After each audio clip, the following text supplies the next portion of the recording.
This is Liam Neeson. I just need 1 minute of your time. Here's an unbelievable plan that is actually been agreed by all the countries in the world. End injustice, end extreme poverty, fight climate change. Let's try and get an ad into every cinema in the world. I was told that the person to deal with was John Hegarty at BBH. You jump at the opportunity of doing a piece of creative work that hopefully is helping save the world. And he said, I've got this idea, which I think will be fantastic.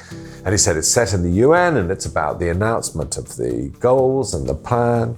And then he said, but the key thing is that everyone in the UN are animals. So if you're making an animation idea, then working with Aardman is just brilliant. They're almost certainly the best in the world. When they approached us, but we have a plan, for me it was a no-brainer, absolutely. The classic no-brainer, because it's like a minute long, and for us a minute is it's a big time to play actually. It had a fantastic creative team behind it, John and Richard, that was extremely compelling. And then most importantly, it's about something, it means something, it's important subject to be working on. So everyone here will get behind it, everyone can feel good about it, all these things. These things are so important. Creatively, for us, the big decision was how to design the animals. How far to anthropomorphize them. So within our team, we have artists who are creating our character design. We have CGI artists who are creating our characters and the environments. They comprise of smaller teams who deal with the actual animation and the texturing, the rendering. There's all manner of processes that go into making this film. So I just thought the animal that introduces the commercial, because you don't realize you're going to suddenly see animals, is a llama. And I just find llamas just very funny.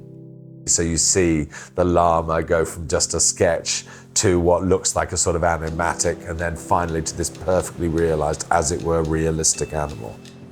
We're very lucky to have SAWA involved in this, because of course what they've done is they've managed to get all the cinemas globally. And they were the first people to come on board and say, let's try and do something, let's try and get an ad into every cinema in the world. So what really excites me about it, apart from being on cinema, is that, you know, we're also going to demonstrate how the cinema now talks directly to the audience, not just in terms of imagery, but actually follows through. What we're doing with Cinema is we're asking people to leave their mobiles on, leave their phones on silent, obviously, and the actual ad on the screen will communicate with your phone. Liam Neeson is the voice of God at the end, and this is just going to be such an exciting 2 months and a charge towards the end to get this ad. I'm hoping that people will see the ad, remember it, talk about it, share it, and then look into it and actually find that if you're a person who cares passionately about the world in any way, these goals are going to be one of the big machines by which changes happen. So I hope people will watch, laugh, share, act.